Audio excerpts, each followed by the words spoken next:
High court న్యాయవాది వేదుల వెంకట రమణపై నమోదైన criminal case కొట్టివేయాలని వేసిన పిటిషన్ను హైకోర్టు తోసిపుచ్చింది. వెంకటరమణపై నమోదైన కేసులో దర్యాప్తు పెండింగ్లో ఉన్నందున కేసును కొట్టివేయలేమని హైకోర్టు పేర్కొంది. పిటిషన్ వరకు వ్యతిరేకంగా వచ్చిన ఆరోపణలు తీవ్రమైనవి.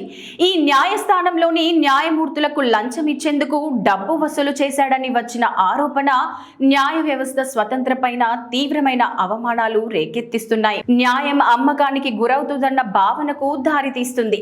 అటువంటి తీవ్రమైన ఆరోపణలపై తప్పనిసరిగా దర్యాప్తు జరగాల్సిన అవసరం ఉంది అని జస్టిస్ లక్ష్మణ్ స్పష్టం చేశారు. కేసులో తుది నివేదిక వచ్చేదాకా ఆయనను అరెస్ట్ చేయబోరని హైకోర్టు పేర్కొంది. వెంకటరమణ కేసు దర్యాప్తులో అధికారులను సహకరించకపోతే చట్ట ప్రకారం అధికారులు చర్యలు తీసుకోవచ్చునని కూడా హైకోర్టు స్పష్టం చేసింది.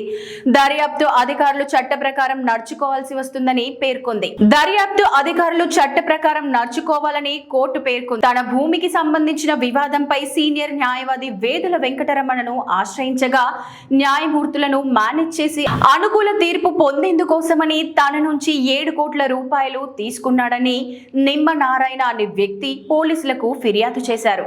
ఈ వ్యవహారంపై హైకోర్టు సీరియస్ అయింది.